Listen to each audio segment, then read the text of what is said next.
Tungkol dito kasi pending pa sa Senado yung social pension na 1K, di ba? Ipinasa na sa Kongreso to.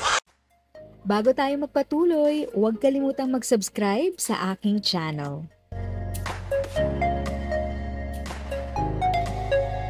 Magandang araw sa ating mga viewers and sa ating mga lolo't lola. This is Tita Eda. Ang topic natin base sa ating title, NCSC Official Announcement. Lahat kasali may pension o wala. Universal Social Pension Update. Sinagot ito ni NCSC OAC sa Teleradyo News clip na ito. Panoorin at tapusin ang video para sa dagdag kaalaman. Tungkol dito kasi pending pa sa Senado yung social pension na 1K, di ba? Ipinasa na sa Kongreso to. Pero dyan sa Senate, nakapending pa eh. Kayo ho ba, sinusulong nyo rin to yung 1,000 pesos na lahat ng senior citizen ay makatanggap ng pensyon? Oo. Kasama tayo dyan during the technical working group at saka mga hearing sa Kongreso. So that's already approved. Yung tinatawag po nilang Universal Social Pension.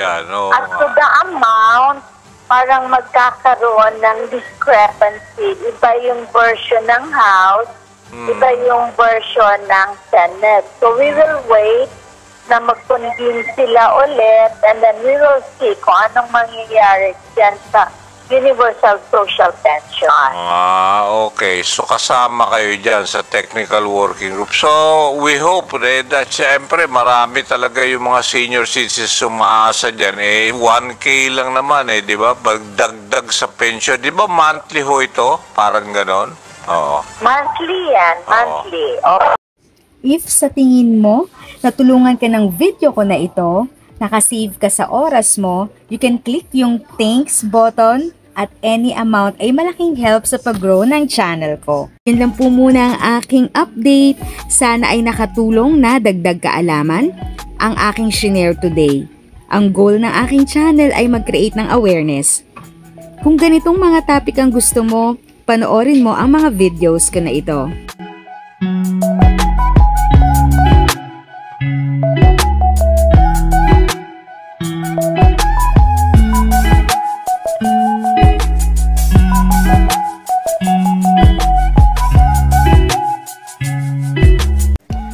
Thanks for watching! Kung may kapamilya, kaibigan o kakilala sa tingin mo ay magiging interesado sa video, please share or tag sila sa comment section. At syempre, if nagustuhan mo ang video, i-like mo na ito at subscribe ka na din.